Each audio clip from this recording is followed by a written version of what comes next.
prepare some slides, so I'm going to try to share those now. There it is. All right. Hopefully what you're seeing now is a picture of James Buchanan on your screen, and as well as my name and contact information. And I have to say, if you're interested in learning more about history and all sorts of fun facts, and especially presidential history, you should follow me on social media because I do post there pretty regularly. I've titled my talk tonight, James Buchanan, Pennsylvania's Native Son, a discussion, which may require a couple of words of explanation in light of recent developments. Until 2020, at least, James Buchanan was the only president to be born in the Keystone State. Now, with the election of another JB, of course, I'm talking about Joe Biden, who was born in Scranton, there may be a second such contender. However, Buchanan remains the only president to be born and raised in Pennsylvania and to live there while running for office. So I think the title holds. And I'm also quite certain that his significance in American history has never been greater than in our present moment. Secondly, as my subtitle indicates, I really do want this to be as much of a discussion as possible. I will go for about 40 minutes or so tonight, and then I'm hoping we can continue the conversation over our Q&A on Zoom. So please write out your questions as you think of them, and Chris will keep track of them as we get to Q&A later. I'm especially pleased to be able to speak at the Historical Society of Pennsylvania, which has been a kind of home away from home for me as I conducted the research for this book on the lives of James Buchanan and William Rufus King. I first visited the HSP as part of my dissertation research in 2012 while still a graduate student at Cornell University. During that trip to Philadelphia, I stayed for 2 weeks in the library company's Cassatt Scholars House, where I benefited from the company and support of numerous fellow researchers. It was also during that trip to Philadelphia that I discovered the richness of the HSP's collections pertaining to our nation's 15th president.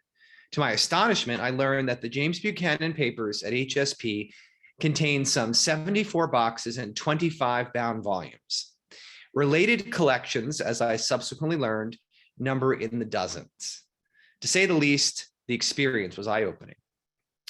I knew that at some point I needed to return to the HSP for additional research. To my great delight then, I learned about a scholarly organization, the Society for Historians of the Early American Republic, affectionately known as SHEAR, that was scheduled to hold its annual meeting in Philadelphia in 2014. In fact, just down the street from HSP at the DoubleTree Hotel. Sure enough, I visited the HSP for a productive day of research during the conference.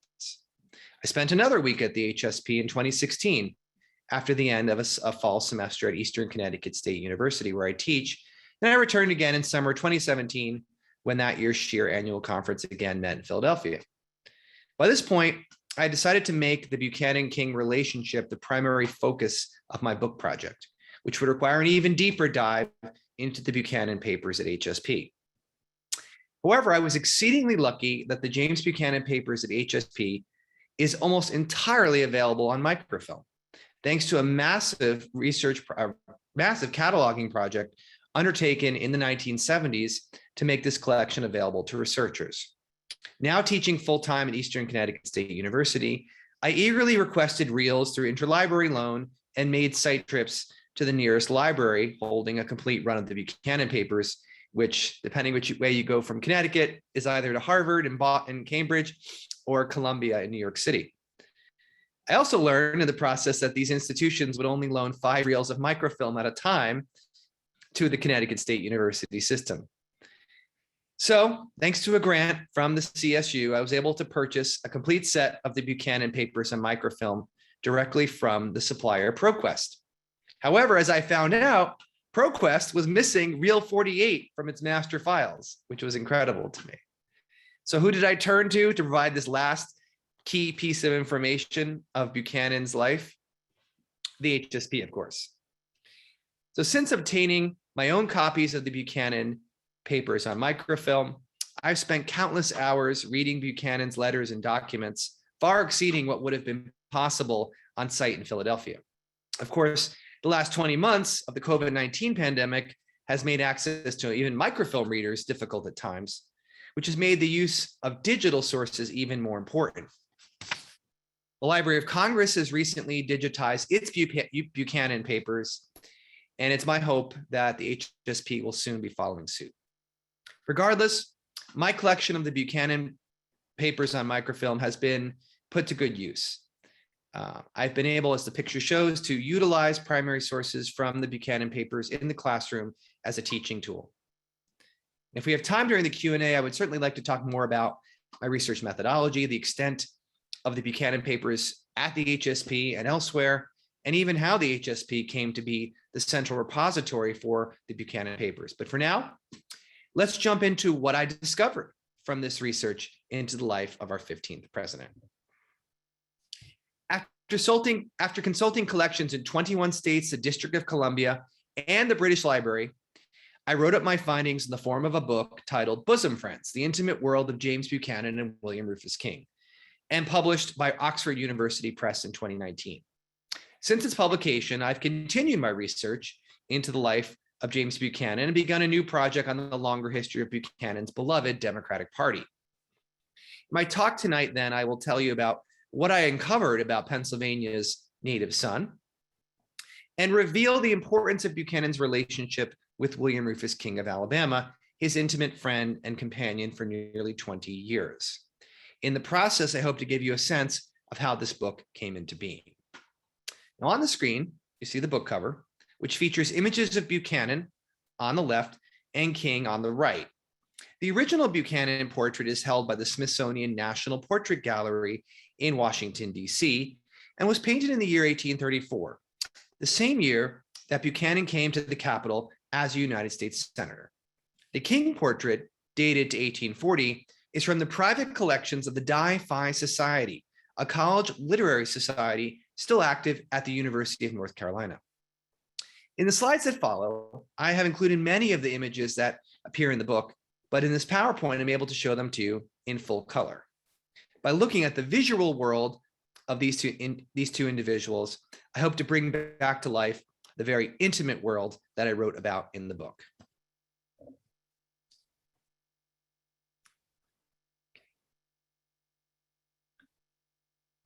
Okay. So to begin with, I'd like to provide a brief bio on Buchanan and King individually and place a spotlight on some of the scenes from their early years. In Buchanan's case, that will take us to two different spots in Pennsylvania. As you'll see here on the left, Mercersburg, PA, the site of his boyhood home, today on the site of the Mercersburg Academy, and on the right, East King Street in Lancaster, where he lived for more than 10 years before moving to Wheatland, which is today site of the presidential mansion. He also attended college in Carlisle at Dickinson, so he got around the state, and he spent, as I found, significant time in Philadelphia as well in his political career. He was elected to the House as a Federalist in 1820, where he was pro-bank, pro-tariff, and anti-war. By the 1830s, he had been pulled into the political orbit of Andrew Jackson and the Democratic Party. Elected to the Senate in 1834, he served for 10 years before being tapped by President James K. Polk as Secretary of State. And in that capacity, he steered the nation's diplomacy through the Oregon boundary dispute and the Mexican-American War. He tried to run for president several times, most notably in 1848, 1852, and 1856, when he finally obtained the Democratic Party's nomination. Elected president in November 1856, his term in office began with high hopes and ended with the dissolution of the Union. He retired to Wheatland, his country estate outside of Lancaster, where he spent his remaining days insisting that history would vindicate him for his actions. He would wait a long time. By comparison, William Rufus Devon King, or just a shorter William Rufus King, was born in 1786. He was a transplant from North Carolina. You see an early map here from King's day. And he helped to found the city of Selma, Alabama. And you see here a sketch of the plantation, King's Bend, where he lived. He attended college at the University of North Carolina in Chapel Hill, though he did not graduate. He was first elected to the U.S. House of Representatives in 1810 as a Jeffersonian Democrat, the group that we today call the Democratic Republicans.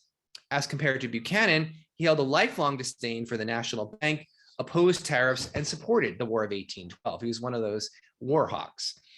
He was elected to the US Senate from Alabama as its first senator in 1819, where he supported states' rights at the expense of federal authority, promoted greater access to public land at the expense of the Native Americans who occupied it, and promoted the making of profit through the planting of cotton at the expense of enslaved African Americans. His commitment to the racial hierarchy of the slaveholding South was whole cloth. At the same time, King supported the continuation of the Union and resisted talk throughout his lifetime of secession by more radical Southerners, which marked him as a political moderate in the Deep South. For his lifelong loyalty to the party and to balance the ticket, he was selected as the vice presidential running mate, under Franklin Pierce in 1852, where he was elected in November. However, he was sick with tuberculosis, a condition from which he would not recover, and he died in April 1853, having barely been in office 1 month. Both Buchanan and King share one other essential quality besides their political identification with the Democratic Party. Both men were confirmed bachelors, never marrying during their respective lifetimes. However, each man could speak of a long ago romance that carried lasting value during their political careers. Let's start with Buchanan's story. In 1819, Buchanan was considered to be Lancaster's most eligible bachelor. That same year, he became engaged to Anne Coleman, the 23-year-old daughter of a wealthy iron magnate, pictured on the left. But when the strain of work caused Buchanan to neglect his fiancée, Coleman broke off the engagement. She died shortly thereafter in the city of Philadelphia on a trip with her sister of what her physician called, quote, hysteric convulsions. Rumors that she had committed suicide all the same have persisted. Both the author John Updike, who's written about Buchanan, and Buchanan's primary biographer Philip Klein privately thought as much. For Buchanan's part, he later claimed that he entered politics as a, quote, distraction from my great grief. The love story of William Rufus King presents a more far-fetched tale. Unlike Buchanan, King was never known to pursue a woman seriously, but critically, he could also claim a story of a long ago love. In 1817, while serving as secretary to the American mission to Russia, he supposedly fell in love with Princess Charlotte of Prussia, pictured on the left, who was just then to marry Tsar Nicholas Alexander, heir to the Russian imperial throne. As the King family tradition holds, he passionately kissed the hand of the Tsarina, which was a risky move that could have landed him in serious jeopardy. The faux pas passed quickly, however, as a kind note the next day revealed. Still, he spent the remainder of his days bemoaning a, quote, wayward heart that could never love again. So where does this leave us? All this evidence in the year 2021. Well, to some modern observers, the answer is simple. These two bachelors were more than just friends. They were lovers. As these images reveal, you only need to search Google for James Buchanan to discover the inevitable. American history has declared him to be our first gay president. From there, it doesn't take long to discover that this popular understanding derives from his relationship with William Rufus King. Now, I'll admit that as a gay man living in the 21st century, I was quite intrigued when I first heard this characterization of Buchanan and King as lovers. It's the reason that I initially came to the HSP to research in the first place. But my graduate school training also taught me that I needed to be more critical in how I approach the topic and to ask critical questions that might yield a fuller picture. So I began to ask, as I ask you now, what was the real nature of their relationship? Was each man gay, as Newsweek would have us believe, or something else? And why do Americans seem fixated on making Buchanan our first gay president? My findings suggest that James Buchanan and William Rufus King had an intimate male friendship of the kind common during the 19th century. As a generation of scholars have uncovered, such intimate, though mostly platonic friendships among men were commonplace. At the same time, some of these same friendships could include erotic elements as well. I found that the friendship of Buchanan and King included both platonic and erotic elements, but perhaps not in the way you might think. The evidence suggests that King yearned longer and deeper for Buchanan, who in turn never reciprocated the same way. In fact, Buchanan shrewdly cultivated King's affection when it was convenient and ignored him when it was not. In the unequal terms of their relationship, King kept giving and Buchanan kept taking, not in a sexual way, but in an emotional and especially a political way. It was in the realm of politics more than anything else that their friendship made its greatest impact. In the years before the Civil War, friendships among politicians such as Buchanan and King provided a crucial way to bridge the growing chasm between the North and the South. Simply put, friendships provided the political glue that bound together a nation on the brink of disunion. To really understand how the intimate world of James Buchanan and William Rufus King operated, let's go back to the moment when they first met. The year was 1834, and Buchanan and King were both serving in the United States Senate. Each of these two middle-aged bachelor Democrats brought something that the other man lacked. King exuded social polish and congeniality. He was noted for being brave and chivalrous by contemporaries. His mannerisms could be bizarre at times, though, and some found him effeminate. Buchanan, by contrast, was liked by almost everyone. He was witty and enjoyed drinking, especially glasses of fine Madeira wine, with his fellow congressmen. Whereas King could be reserved, Buchanan was boisterous and outgoing. Together, they made for something of an odd couple out and about in the Capitol. As this image of Washington, D.C. from the period demonstrates, conditions were quite primitive by later standards. The cyclical nature of congressional sessions led to the establishment of boarding houses or messes, which were temporary establishments where congressmen lived and ate together. The high season for social life came in the winter months when the president and the cabinet hosted levees, parties, and balls. The close quarters and the need for civility gave rise to what a historian has called a Washington brotherhood, though sectional and partisan differences limited its full unity during these years. While in Washington, Buchanan and King established their own mess. The dwelling consisted of several bedrooms upstairs with parlors on the ground floor. Meals were served by the boarding house keeper. Both enslaved and free African Americans labored in domestic capacities in the boarding house. Southern congressmen, such as King, usually brought their own enslaved people with them to Washington. From these relatively humble quarters, important politics followed. The bachelor's mess, as they called it, was one such grouping in Washington during this period. At any given time, 4 congressmen lived in the mess, most of whom were unmarried. Pictured on the far left is Bedford Brown of North Carolina, who was the sole married man. Next to him is Robert Carter Nicholas of Virginia, who was a bachelor. John Pendleton King of Georgia, another bachelor. And finally, on the far right, William Henry Roane of Virginia, a widower. And pictured behind them in the background is F Street in Washington, D.C., where you can see the federal-style townhouses that served as boarding houses during this period. Interestingly, most of the bachelors of the mess eventually left Congress, and after a short time, each man married. By contrast, Buchanan and King stayed in the Senate, and each man never married. Political ambition played a part in their decision, but equally, the friendship formed in the intimacy of the mess brought the pair together on a personal level.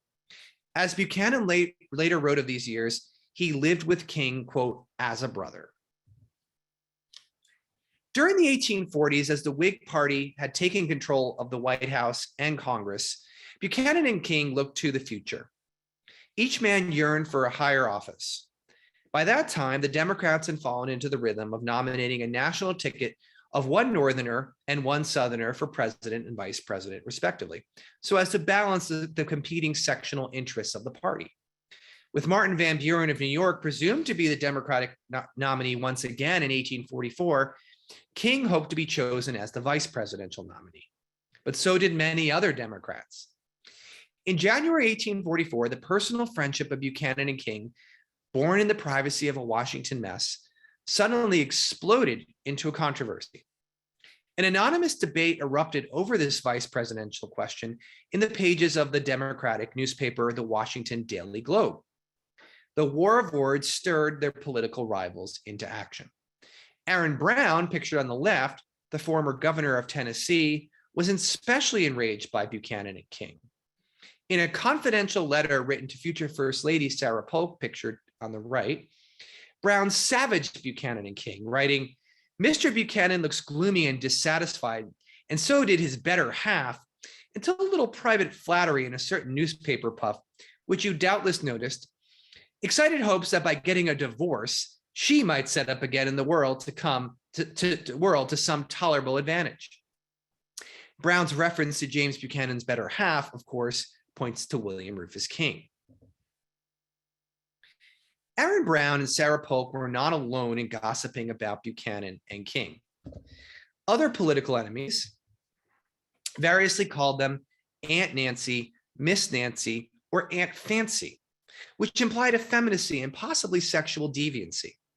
Of course, their rivals disparaged their character in an effort to weaken their public standing. In this, though, they largely failed. But ironically, the rivals of Buchanan and King have succeeded much better in our own times, as this gossipy evidence, almost more than anything else, has been cited as proof positive of a sexual relationship between them. Of course, other less salacious gossip also flowed. Years earlier, Julia Gardner Tyler, the much younger second wife of President John Tyler, remembered them as, quote, the Siamese twins, after the famous conjoined twins Chang and Ang Bunker. By comparison to the litany of insults deriving from Aunt Nancy, the phrase the Siamese twins was more varied in its meaning. It has today become a politically incorrect phrase for conjoined twins, whereas for many years, it was used metaphorically to describe a close political partnership. In these two images, we see how political cartoonists depicted pairs of Siamese twins during the 19th century and later during the 20th century, or late 19th century, I should say. And in both instances, we see two different politicians being lampooned for their close political and personal friendship. Generally speaking, the insults levied against Buchanan and King were done in the private correspondence of their opponents, such as in this confidential letter I've cited from Aaron Brown to Sarah Polk. When the language did appear in print, it often did so in the columns of the opposition party's newspapers. It's therefore important to distinguish between private gossip on the one hand and public gossip on the other. Speaking of decoding language, intimacy itself is another such word requiring a word of explanation. Today, the word primarily connotes a physical closeness, but back then it conveyed a shared trust on a personal level. Politicians like Buchanan and King understood their associations with other public men to include two distinct, if overlapping, categories. The first of these, personal or affective friendship, involved a significant level of intimacy, while the second, political or public friendships, function much more instrumentally to advance common interests. Hence, to call theirs an intimate male friendship, as I do in my book, follows the language of the period. Likewise, the phrase bosom friends, the title of my book, is another one that we should look at in greater detail. Defined as a communication of secrets, it typically described the friendship of men between men or women between women, but never across gender lines. Many politicians were also called bosom friends during the same period, such as Andrew Jackson and his Secretary of War, John Eaton, husband to the famous Peggy Eaton, as well as Martin Van Buren and Silas Wright of New York, and a whole slew of politicians, usually though from their same home state, which is what made the Buchanan bosom friendship with King much more interesting, as it was between two men across sectional lines within the party. Now, beyond the gossip, I was fortunate in my time researching at the HSP to discover more than 60 surviving letters between Buchanan and King, including several that contain expressions of intimate male friendship. Now, unfortunately, we can only read the letters that were written from King to Buchanan in the Buchanan papers, and very few of Buchanan's letters to King survive. However, there is one key exception I'll discuss. Buchanan wrote a letter to one Cornelia Van Ness Roosevelt, the wife of Congressman James J. Roosevelt of New York City. And he did so on the occasion of his separation from King, who was assigned minister to France in 1844. In order to understand this letter, though, it's important to know Buchanan's relationship with Cornelia Roosevelt. He had, after all, been romantically interested in her at one point. This is what he wrote to her in a later letter. He said, quote, "You captivated me at once," Buchanan wrote, "and I've ever since remained faithful and true, and am now my old age your devoted friend." Years later, Secretary of State William Marcy confirmed that Buchanan still, quote, "takes a wonderful interest in that family," the Roosevelt family, and once courted one of the daughters himself. Now, although Cornelia Roosevelt had apparently declined these advances earlier on, the pair still felt a deep affection for one another. Her marriage to James Roosevelt, therefore, did not preclude the continuation of her friendship with Buchanan. And when Cornelia and her husband, James, came to Congress in 1841, they came to know William Rufus King, whom they had not known before, thus expanding the intimate circle to include both Buchanan and King. Therefore, 1 year later, when King was traveling to New York City on his way to Paris, he stayed with the Roosevelts. And it's that visit, the basis of King's visit to New York City, where he was with the Roosevelts, that leads to a very interesting, though triangulated, correspondence among Buchanan, Roosevelt, and King. In a letter dated May 13th, 1844, Buchanan wrote of his desire to be with the Roosevelts and with King in New York. The full quote, which I will read, is very revealing. "I envy Colonel King the pleasure of meeting you and would give anything in reason to be of the party for a single week. I am now solitary and alone, having no companion in the house with me. I have gone a-wooing to several gentlemen, but have not succeeded with any one of them. I feel that it is not good for a man to be alone, and should not be astonished to find myself married to some old maid who can nurse me when I am sick, provide good dinners for me when I am well, and not expect from me any very ardent or romantic affection." Understandably, though incorrectly in my view, many have interpreted this exact letter as clear evidence of a sexual relationship between Buchanan and King. As it turns out, though, many of these same expressions, the exact expressions used in this letter, were common in the language of intimate male friendship during the period, and in the Buchanan papers, it turns out, at HSP. So let's unpack some of these phrases and words, in fact, that Buchanan uses, starting with wooing. The letter illustrates the practical difficulty of finding a new messmate with whom to unite after King had left during the middle of a congressional session. After all, most people had already long established their lodging arrangements. Whether or not he cared to admit it, Buchanan had thrown in his political lot with King. And King, of the bachelor messmates, was the last one still in Congress. Now, these unnamed several gentlemen that Buchanan had gone wooing were likely other people he had invited to join in the mess, and it apparently all had said no. Thus rejected, Buchanan sought a kind of epistolary refuge in the theme of bachelorhood, which is a recurring one throughout his letters to his friends, particularly his female friends. He's here directly quoting from the book of Genesis from the Bible when he says, "It is not good for man to be alone." His lament for some old maid who can nurse me was really a theatrical one, because he had just hired not long ago Esther Parker, who's known as Miss Hetty, to keep his house back in Lancaster, and frankly, to do exactly that. Yet, even still at age 53, a marriage to what he calls an old maid, a term used to describe a woman beyond the socially accepted age of marriage, was not out of the question. After all, thinking back to those bachelor messmates with whom Buchanan and King lived, most of them had done exactly that. They'd gone on to marry much younger women.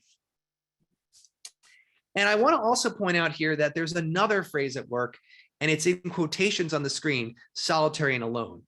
Where does it come from?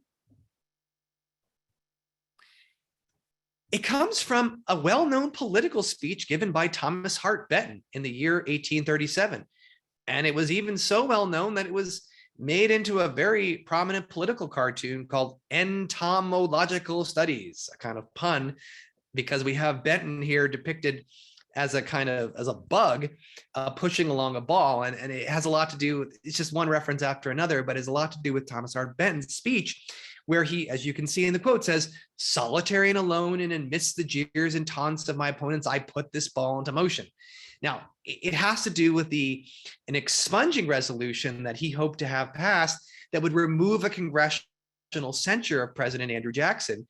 And he was quoting, I mean, he was actually using the phrase solitary and alone from itself another text, the 18th century novel Tristram Shandy, written by Lawrence Sterne.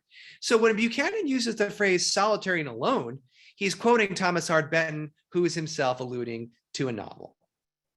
And so it's just one series of literary allusion after another. And for an educated man like Benton, and for his educated reader Cornelia Roosevelt, they would have implicitly understood just exactly what they meant. Now, in addition, though, that correspondence between Buchanan and Mrs. Roosevelt led to King writing to Buchanan directly thereafter.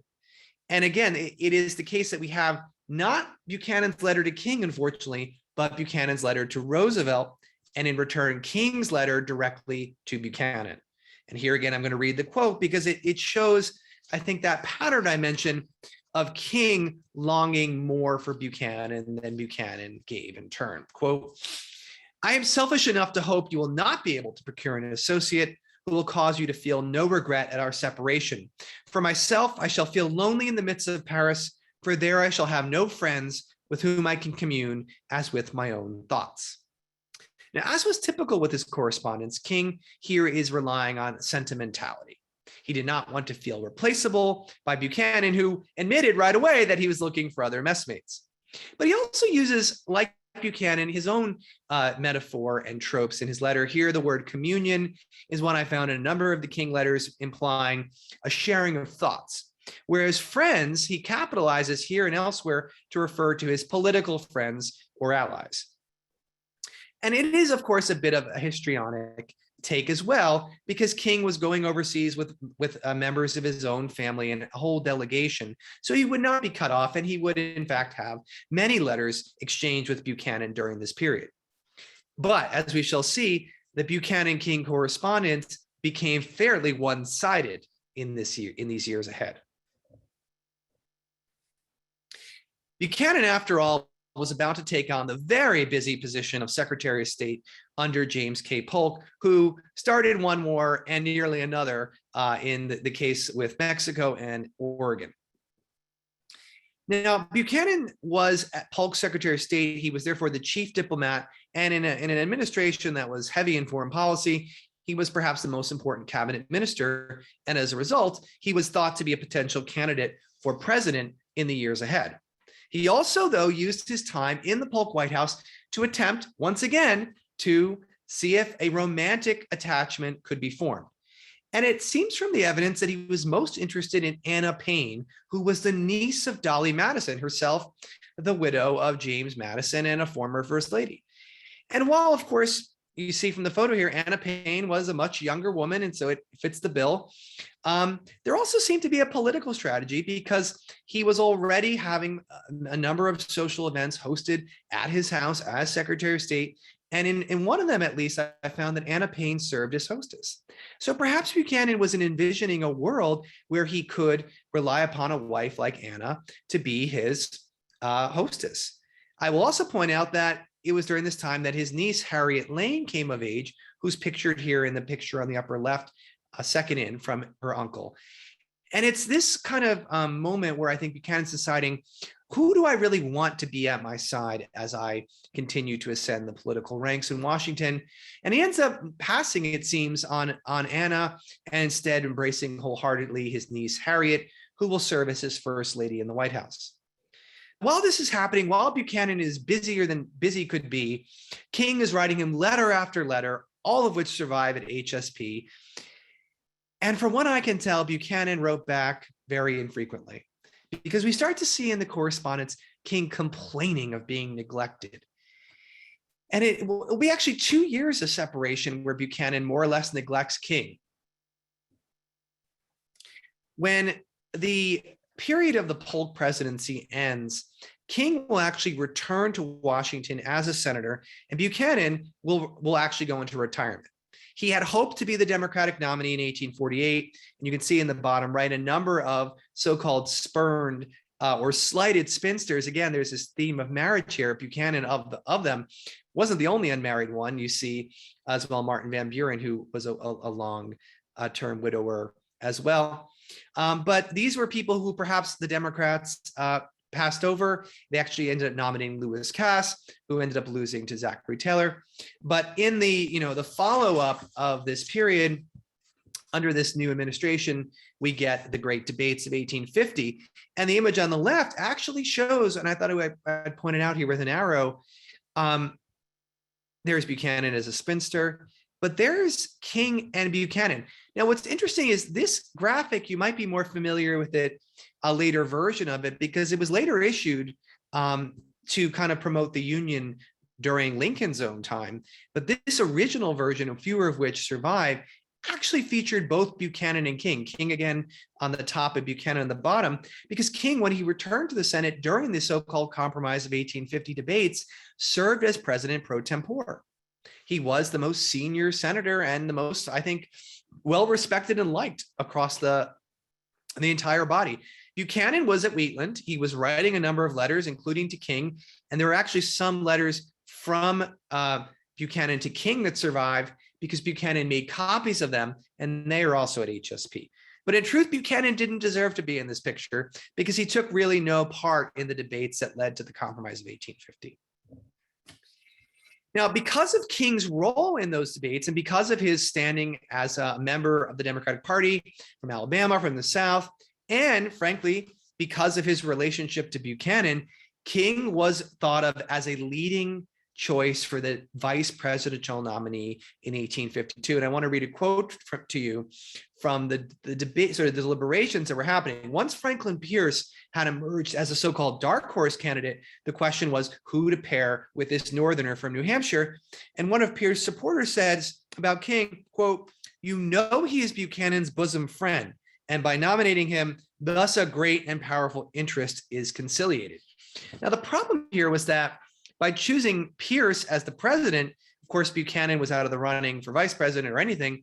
He had hoped to be the nominee, and he had hoped to have King as his vice president. Of course, that doesn't happen, but Buchanan will be nominated in 1856 with his own Southern vice president, John C. Breckinridge of Kentucky. So it seems like there was a moment where maybe Buchanan and King could have been nominated in what was sometimes called a bachelor ticket, but it never came to be. And as for King, he died on April 18th, 1853. As I said, not having even served 1 month in office. He was 67 years old, a victim of tuberculosis. The nation mourned for the fallen vice president, as did Buchanan, although Buchanan curiously never publicly eulogized him or issued any kind of public statement that was put in a newspaper. He did write to a number of his friends, and I thought I would read a quote of what Buchanan wrote about King upon his death when he said that he would have rather taken King's advice upon any subject, personal or political. But the truth was, in their final years, the two men had drifted apart. And when you think about Buchanan's presidency, and I'm going to show you some images here from his campaign in 1856, where he ran and was criticized as a bachelor here. The cartoon was a serviceable garment or reverie of a bachelor. You think about Buchanan's strategy for running in 1856, he basically did, in fact, follow what William Rufus King said in the very last letter that survives between them, to be a Northern man with Southern sympathies.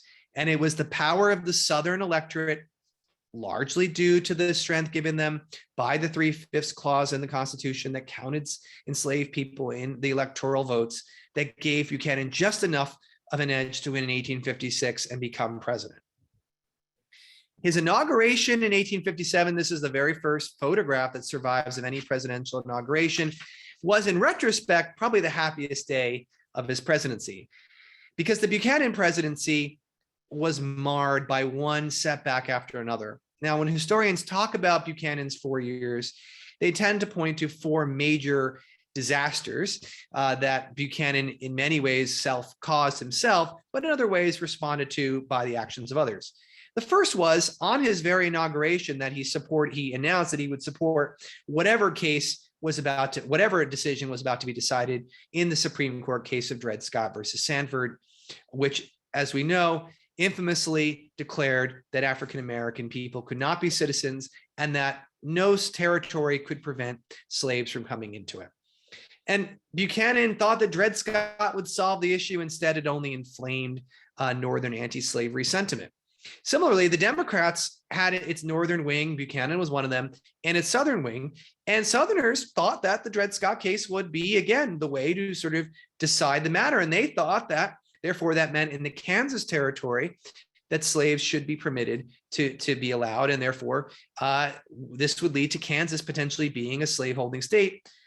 And there's a whole story here about it, but I'll just say that in the aftermath of the Lecompton Constitution, which was pro-slavery, which Buchanan supported, he lost the support of many prominent Democrats in his own party, including Stephen Douglas, who would go on to be the major candidate from the northern wing of the Democratic Party. So he really also kind of broke up, you might say, the southern and northern wings of the party over the Kansas issue. There's also his use of military force, not, of course, during the secession crisis, but actually in the territory of Utah, which is a little known episode where Buchanan sent multiple regiments to the territory to quell what he perceived to be an uprising among Mormon settlers under the leadership of Brigham Young. And that episode, again, shows a rigidity and an inflexibility that might bode well for when a major secession crisis happens that in fact did not happen. You know, it is the case that Buchanan's management of the secession crisis has a lot to do with his leadership style. He was not a weak leader. If anything, he was a stubborn leader. And he put himself, as this picture shows of his cabinet, at the center of the decision-making process. But he also had around him numerous Southerners who ultimately did not support him and have loyalty to him in the way that, say, well, William Rufus King might have. He instead had a team of subordinates, as opposed to the famous phrase that Doris Kearns Goodwin gave us about Lincoln's team of rivals. Another historian has also called Buchanan's cabinet a team of Confederates, which is to say that all the Southern members of his cabinet will ultimately serve in the Confederacy. I think Buchanan was stuck in the politics of the past. He was certainly stuck in a reading of the Constitution that he believed did not allow him in any way to prevent the secession of the Southern states. And he was, I would say, finally stuck in a notion of bosom friendship that he thought should keep together the Democratic Party when instead slavery had come to divide it. Now, Fort Sumter and the firing at Fort Sumter, of course, took place after Buchanan's presidency during Lincoln's term.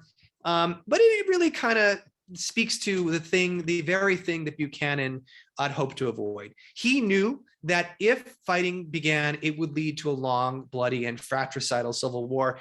And during his retirement at Wheatland, during the period of the Civil War until his death in 1868, he writes letters to various people about sort of why he thought his actions as president was the right course. And the main thing was he believed that by avoiding the Civil War, a greater good would happen. Because, of course, he also believed that slavery was legal under the Constitution, and I will say also did not have really any moral qualms about the institution. He never was able to get to the position that Lincoln and, of course, many other Americans came to during the war, that by ending slavery, a great moral good could also be enacted, a justice could be had. And so Buchanan's position as a kind of sage of Wheatland and as a sort of retired politician sort of keeps him out of the limelight. He was loyal to the Union. He was charitable in his giving, and he even supported Pennsylvania regiments variously. But he was disgraced. He retired really at the sort of the nadir of his popularity. And Congress, which was controlled by Republicans, went so far as actually to refused to pay for his portrait. They took away his franking privilege where he could send mail for free. And it set into a motion really a kind of antagonistic relationship between Republican Congress and sort of Democratic past presidents that affected others, including Franklin Pierce. He died in 1868. His tomb at Woodward Hill Cemetery in Lancaster is a very simple one. It's prominently positioned in the cemetery if you go and visit it. And that was by his own wishes.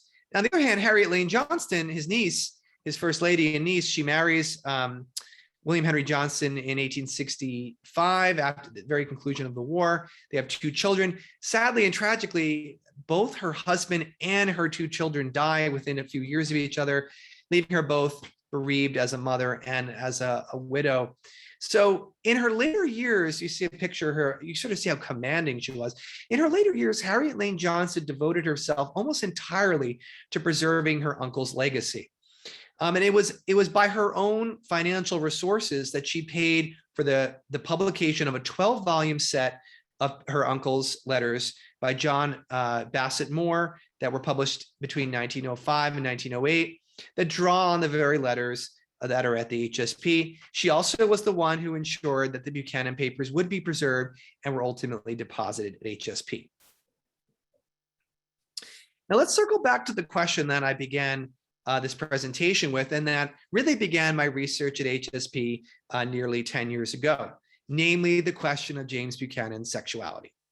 The more that I read, especially during the recent presidential election season, which featured our first a major openly gay candidate to run for the nomination, the more that I found that people seem to consider Buchanan our first gay president, really without question.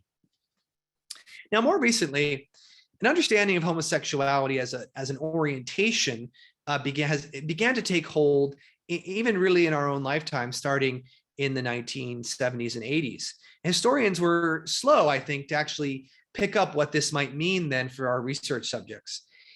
It was during the 1980s then that actually I find evidence of this claim of Buchanan being gay appearing for the first time. So really before then, there was neither a language really nor a kind of a motive, you might say, to try to figure Buchanan in this way.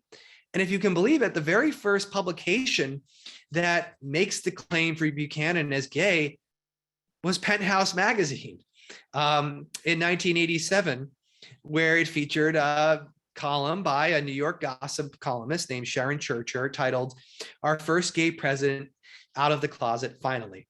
Now, John Updike ended up writing a whole really novel that deals with Buchanan and to an extent the question of sexuality. It was published in 1992 as Memories of the Ford Administration. It's a wonderfully just elliptical novel and one that I recommend. And in Updike's reading, he does not see, as he calls it, traces of homosexual passion between Buchanan and King, but instead, like Buchanan himself, pictures it as a brotherly relationship. So this leaves us today with this popular conception of James Buchanan as our first gay president. And I have some images here to support it. Now, on the one hand, I think that's not a bad thing. Centuries of repression towards LGBTQ people in this country has erased countless numbers of Americans from the story of American history. The lack of a clearly identifiable LGBTQ political kind of leadership in the past has caused a necessary rethinking then of the historical record, of the archives, of the methods we use and the questions we ask. In the process, past political leaders who for one reason or another don't fit into a normative pattern of heterosexual marriage have become almost reflexively queer. More than anything else, I think this impulse explains why Americans have transformed James Buchanan into our first gay president. I think that as a quest for a usable queer past, basically it's a good thing. Yet the particulars of this case are more interesting still, and perhaps more significant when we consider that this intimate male friendship between 2 bachelor Democrats shaped the course of their party for decades, and by extension, the nation before the Civil War. And I think there is one problem, though, by calling James Buchanan our first gay president.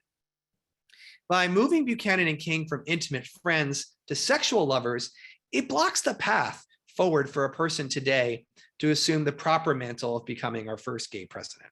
And until that inevitable day comes to pass, I guess these 2 bachelors from the antebellum past may be the next closest thing. So by way of conclusion, let's return to the 2 images on the cover of my book, and now I have them for you in their full portrait view of Buchanan and King. We see them how they wanted to be seen, how they posed for the public and for a future generation. In this positive light, they appear to be dignified statesmen at the start of their careers, at the height of their powers. But if we look beyond the formal pose to how they have been seen by history, a very different picture emerges. If anything, Buchanan and King, along with an entire generation of American politicians, are most commonly remembered today for their views on slavery. The issue mattered dearly in their own times as well. Although he came from the North, Buchanan realized that the viability of the Democratic Party depended on the continuance of the South's slave-driven economy. From King, he learned the political value of allowing the so-called peculiar institution to grow unchecked. From Buchanan, King learned that a commitment to party and union could bring political reward. Both men hated abolitionists, whom they labeled as fanatics. Critics may have labeled King as Aunt Nancy and Buchanan as a dough-face, but the two men pressed forward anyway, quietly building their support across the country and achieving great political success. King, elected vice president in 1852, really was then kind of the last of this generation of statesmen. Buchanan, 4 years later, followed him. Both consider themselves conservatives. Both consider themselves holding up the mantle of Andrew Jackson and, by extension, the founding fathers. And therefore, both were in a moment in the secession crisis well past their time. In truth, though, Buchanan had become a sympathizer to the South and a collaborator long before the secession crisis. It was this very collaboration with William Rufus King that had brought him to power. Now, my talks today suggest that Buchanan and King should be remembered for sharing an intimate male friendship that shaped the course of national politics, and not for being gay lovers. They did, though, share one love in common, though.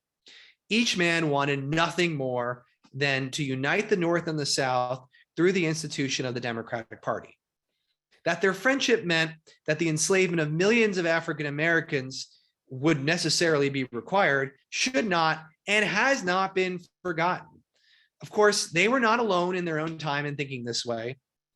If we are to understand the longer history of how this inhumane system of bondage laid the foundation for political success for a generation of politicians, we must also study how men from different parts of the country managed to work together to achieve their political ends. In the end, intimate male friendship could be as beneficial for the individuals involved as it was oppressive for those excluded from its warm embrace. It was a subject of gossip and emotional expression. It was and is a durable construct. Bosom friendship did not go away after Buchanan and King. In fact, politicians continue to rely on it to advance their careers, both for good and for ill, unto this day.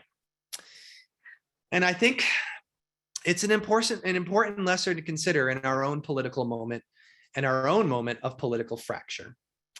Thank you very much, and I look forward to our discussion.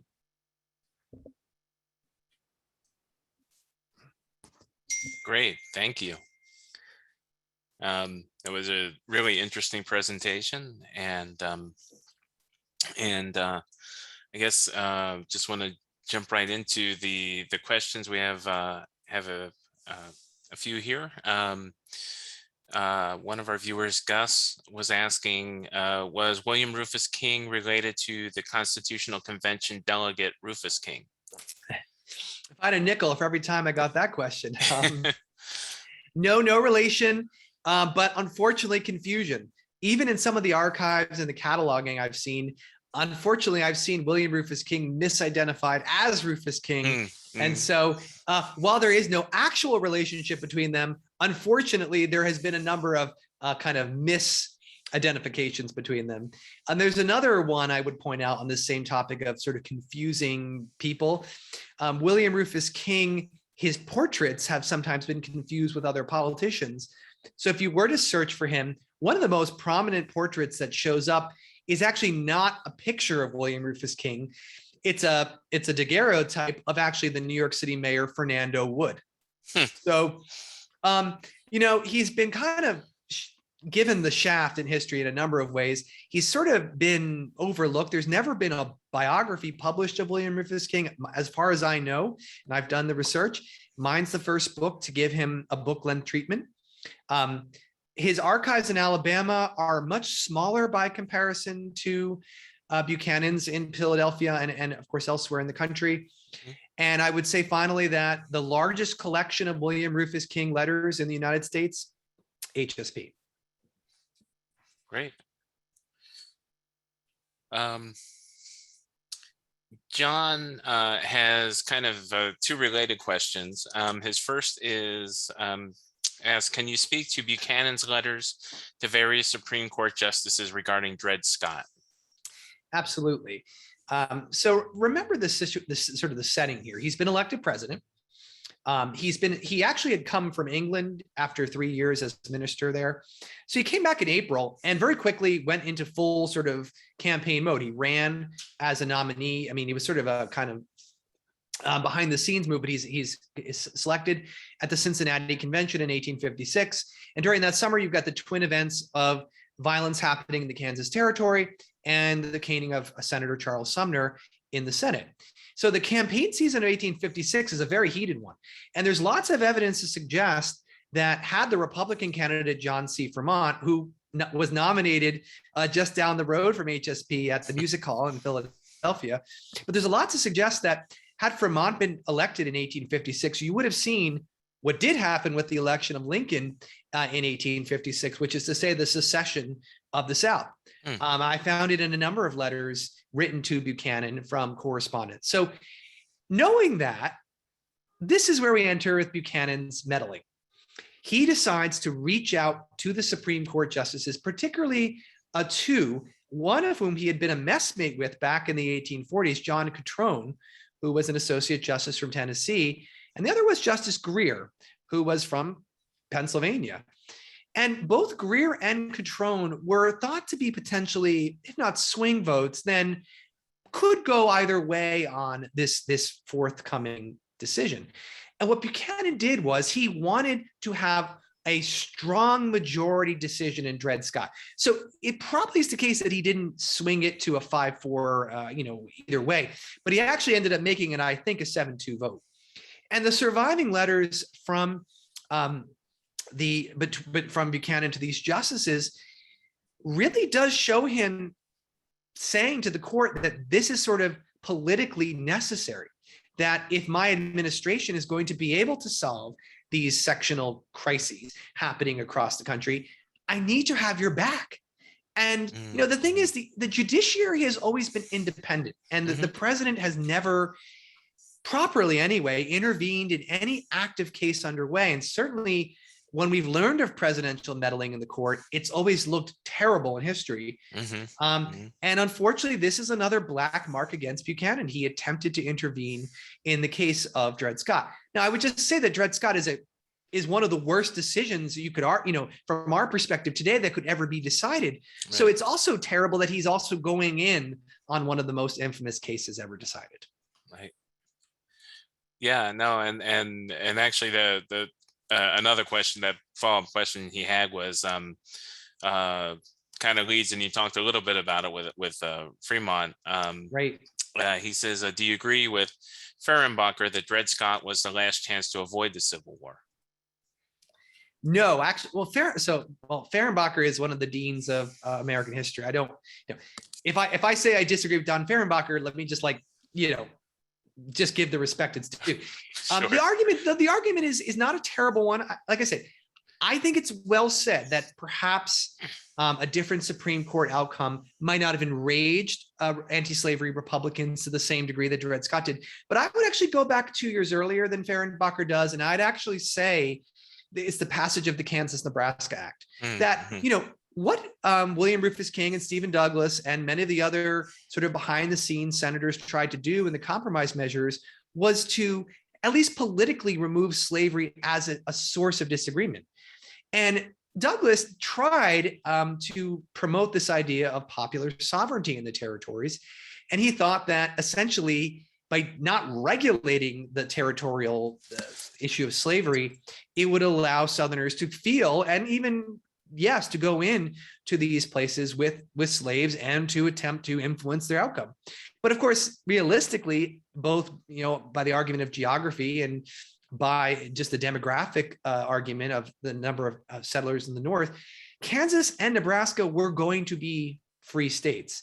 So the idea to actually create legislation to, first of all, separate these two territories, because before it was just the Nebraska territory.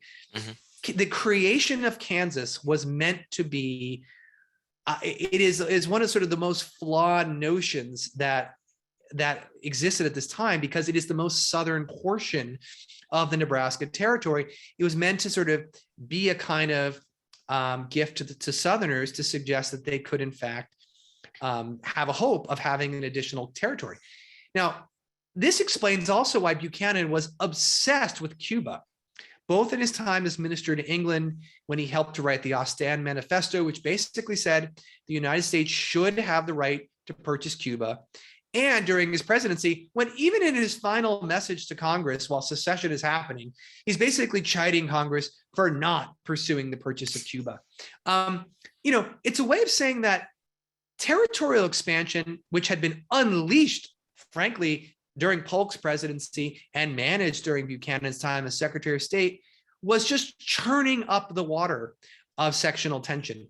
So that's why I say Kansas and Nebraska, I think, actually, that's the moment that inflamed the matter beyond repair, because had sectional tensions been able to be kept in check around territorial expansion, then I think you might have seen even the Whig Party survive longer as a political institution, and therefore potentially push back conflict longer. Great. William was asking, did you find any useful documents for your research in the archives at Wheatland, now the Lancaster County Historical Society? Well, thank you for asking that, William, because I did want to talk about the Lancaster Historical Society, Lancaster County Historical Society, or just Lancaster History as they go by now.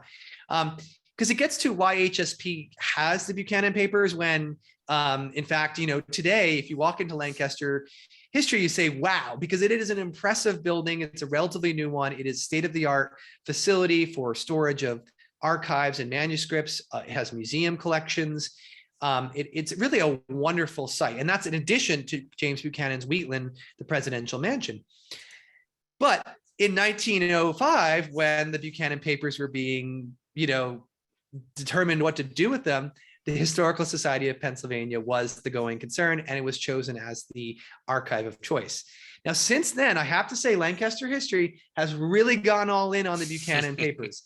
They have recatalogued their materials as the James Buchanan family papers and have made every single article of Buchanan material available as part of what they call the James Buchanan Online Presidential Library. So it's available to anyone who wants to research it.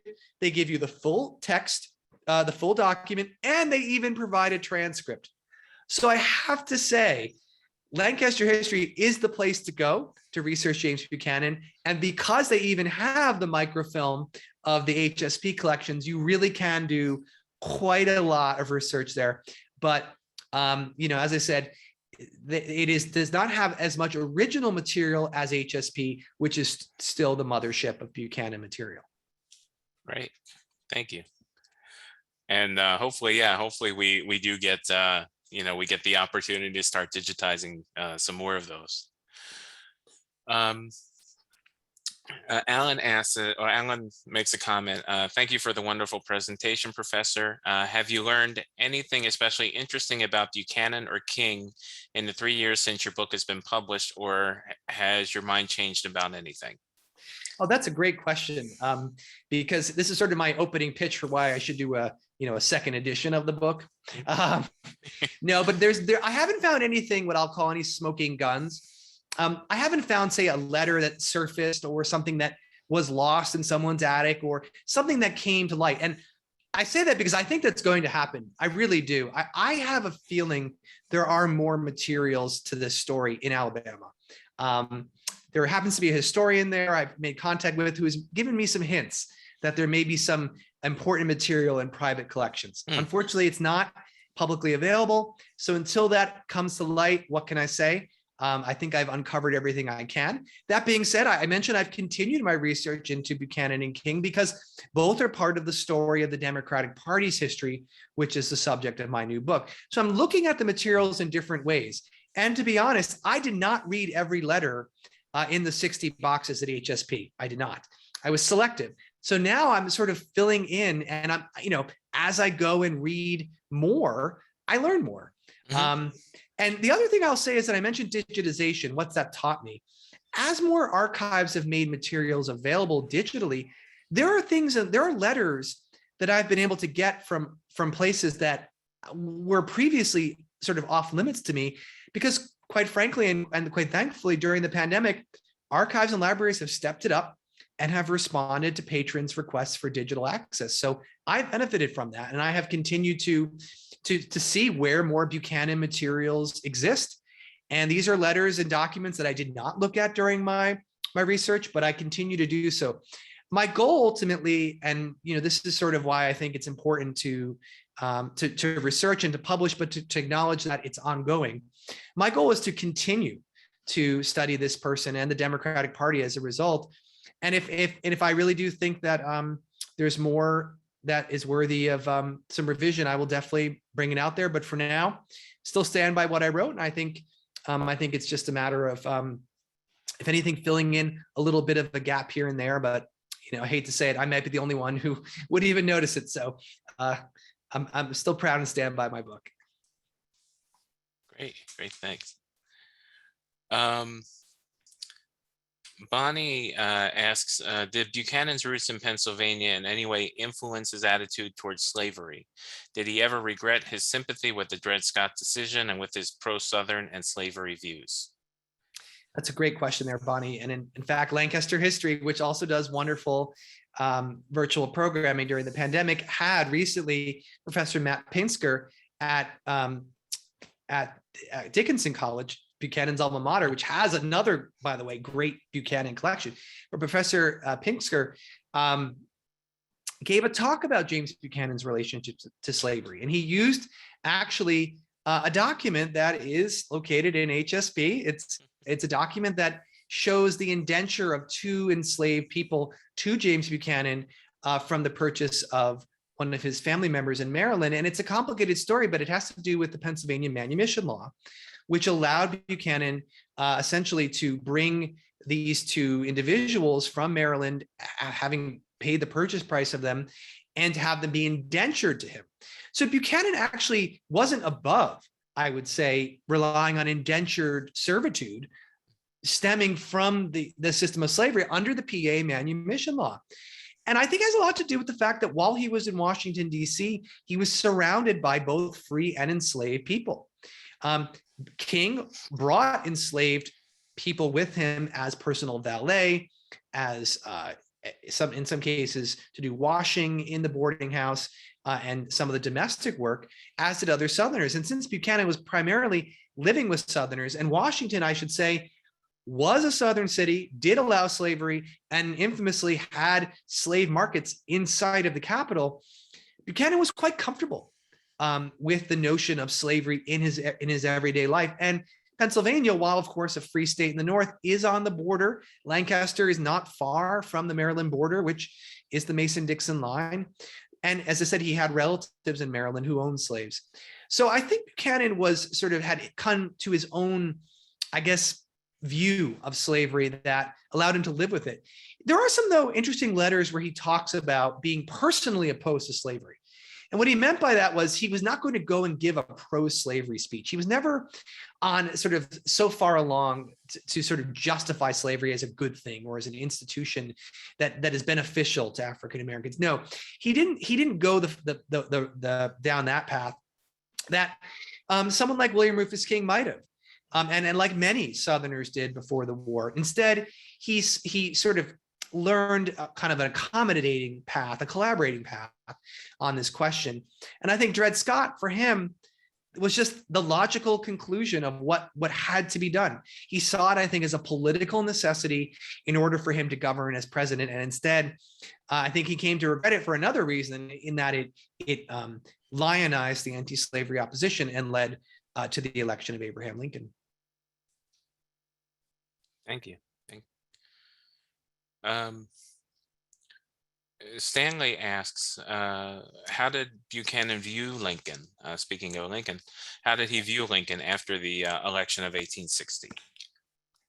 Yeah, it's an interesting relationship. I want to again point out that Buchanan was pro-union. I mean, let's just, there's some sense that I've pictured him as a Southern sympathizer. I mean, in a way he was politically, but when the war came, he was absolutely 100% pro-union. I mean, there's no question about it. And he cut off ties necessarily with his former Southern associates and friends. And after the war, it's interesting. King, of course, was dead, but his niece, Catherine Ellis, was still around. And there's an interesting set of letters exchanged between Buchanan and King's niece in the year 1866 after they reconnect. And in one of them, they basically say, or I should say, Catherine Ellis says, you know, I want to reconnect with you, but of course, we can never talk about the war. And the horrific violence and bloodshed and loss that was the Civil War was so scarring for so many people that the only way it seemed that there was a path to move forward would be to essentially pretend almost like it didn't happen, psychologically, I think. Mm-hmm. And that's how I think Buchanan and Catherine Ellis were able to coexist in the period after the war, and how Harriet Lane Johnson and Catherine Ellis, they spent time together socially, and how really Northerners and Southerners will participate in what one historian has called a kind of the Great Reunion, where they're able to sort of move beyond the issues that divided them.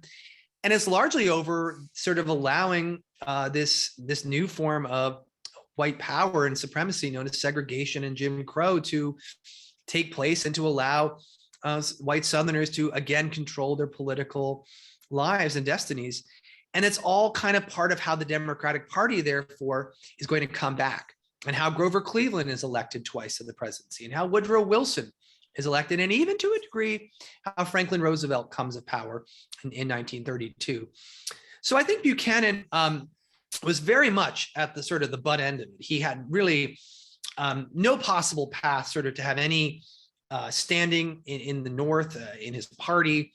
The Democrats were in tatters during the Civil War. They ran George McClellan, who Buchanan supported, but he had no part in that. And the Democratic Party in Pennsylvania was truly also in kind of tatters, which had been a very strong Jacksonian coalition all through 1860.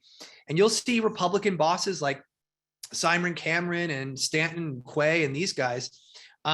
Republicans will control politics in Pennsylvania for three generations, basically. And so I think Buchanan was sort of crestfallen, and he spent his time trying to justify his actions and trying to justify his decisions as president, and public opinion had turned against him. And there's been articles written in the wonderful Pennsylvania magazine, which HSP publishes, and in the Pennsylvania History, another publication of the Pennsylvania Historical Association. Countless historians, it seems, have written about Buchanan's attempt to justify himself, and to his memoir known as Mr. Buchanan's Administration on the Eve of Rebellion. But for the most part, we don't buy it. We just don't accept the logic that Buchanan brings forward. And again, what my book was attempting to do was to try to give him the benefit of the doubt, yes, but ultimately to kind of find the reason why I think Buchanan was so blindsided. And I guess it's because, as I've tried to say, he put his sort of entire political faith and creed into this series of relationships, of whom William Rufus King was the most prominent, with Southerners. Great. John asks, what was Buchanan's early connection to Catrone? Oh, right. So John Catrone. Jackson, when Jackson came to power from Tennessee, he brought with him a number of these, I'll call them the Tennessee Jacksonians. So like James K. Polk was a huge Jackson supporter, and he will emerge eventually through the Congress, and then of course this dark horse candidacy in 1844. Catrone's another one. He's one of these Jacksonian supporters. And basically, to be a Democrat in the 1830s was to know who was in power in Tennessee and who supported Andrew Jackson and who Jackson supported. So Catrone was one of these key figures from the Tennessee Democratic Party that Jackson favored, and he favored him with a cabinet appointment, and then ultimately gave him the Supreme Court nomination. He did the same for Roger Taney, although he's from Maryland, and Taney will decide Dred Scott. This all comes from the Jackson period. So with Catrone, what was interesting was that the Supreme Court justices mostly lived together in boarding houses. But with Catrone, he actually brought his wife, Matilda, with him to Washington into a boarding house. And they decided that they wanted to live with other Democrats, and they chose Buchanan. And so basically Buchanan, King, and Catrone at one point were all considering a living arrangement. And what I found was that after King left, though, that's when Buchanan turned to Catrone. And it was actually in the year following King's departure that Buchanan and Catrone formed a boarding house. And they actually were very close. And there's some sense that Mrs. Catrone, Matilda, was like Cornelia Roosevelt, was one of these sort of intimate female friends that he had. And Catrone and Buchanan kind of kept their friendship going. So it shouldn't surprise us that it was Greer and Catrone were the two justices that Buchanan felt comfortable reaching out to, because ultimately he had been in contact with them about any number of political matters for decades. Right, right. Huh, interesting. And Benjamin makes a comment, and you kind of alluded to it during your presentation. He says, didn't Abraham Lincoln also have intimate friends? Right. And I didn't really quite fully answer the earlier question about Lincoln and Buchanan. So I'll get to both here. Thanks for the reminder. Harriet Lane actually thought Mrs. Lincoln was, quote, awfully Western. She was a bit of a snob. Buchanan seemed to just sort of be embracing of Lincoln. But the thing that Buchanan kept saying about Lincoln's inauguration was, if you are as happy entering the office as I am leaving it, you're the happiest man in the Union. So the day that Lincoln shows up, actually the president, Buchanan picked up Lincoln, not the other way around. The president went to the hotel where Lincoln was staying. They rode in the carriage together. The cavalry was watching. They had sharpshooters on Pennsylvania Avenue to protect him. And so Buchanan was perfectly cordial. They had a conversation. There's a couple letters that survive from Buchanan to Buchanan to Lincoln. They're just like trivial, like, please send me a book I left in the White House kind of stuff. But basically it was his policies. He had nothing against Lincoln. He seemed to be perfectly happy with him as a person. But when Lincoln pursued, as he did, the war to the extent he did, that again was exactly what Buchanan stood against. And so there's some letters between Stanton, who's Secretary of War to Lincoln, and Buchanan, where they talk about this. Joseph Holtz, who stays on for a bit in Lincoln's cabinet. But basically it was his politics. And it was ultimately the Republican Party in power that was the greatest problem for Buchanan. Now, Lincoln is interesting. It's to say that intimate male friendship is not unique to Buchanan and King. And when you actually dig between below the surface for a number of our elected officials, it is the case that you'll find these friendships flourishing, particularly in their earlier lives. So Lincoln enjoyed and benefited, and I would say this on a personal and arguably a political level, from a similar intimate male friendship with Joshua Speed of Kentucky, who for a time was in Springfield. And in fact, it's the famous meeting of Lincoln meeting Speed at the general store in Springfield when Lincoln arrives as a kind of a country lawyer looking to make work, that leads to their sharing a bed for 4 years and for becoming as intimate as two men could, to use a phrase. So actually Lincoln's sort of sexuality and Lincoln's view of men and male friendship is worthy of its own book. I'll say that. But I will just conclude by saying that when Lincoln becomes president, he will eventually appoint Joshua Speed's brother as one of his cabinet members. And so there's that same thing. I mean, much as like Buchanan and King kept it in the family, what we can say is that Lincoln certainly rewarded his very close political and personal friends as well. Interesting. Very interesting. Great. Well, I think that's all the questions we have. And we're just about out of time as well. somebody did make a comment, Tim says, it's great presentation. Uh-huh. Would it be possible to make your slides available? Many thanks if so. And I don't know if that's something that you'd like to do, but to Tim, I would say, we do have the presentation recorded, so it'll be up on our website to review, and you can see both the presentation and the great question and answer session afterward as well. Great. And so I wanted to thank everybody again for coming out. Tom, I want to thank you as well for a really interesting conversation, and remind everybody again, I have the link in the chat there for the book, Bosom Friends: The Intimate World of James Buchanan and William Rufus King. And again, you can find that at Oxford Press or Amazon or any of the wonderful booksellers major booksellers that are out there. So again, thank you everything. Thank you, Tom. And I hope everyone has a good evening. Thanks, Chris. Thank you. Good night, everyone.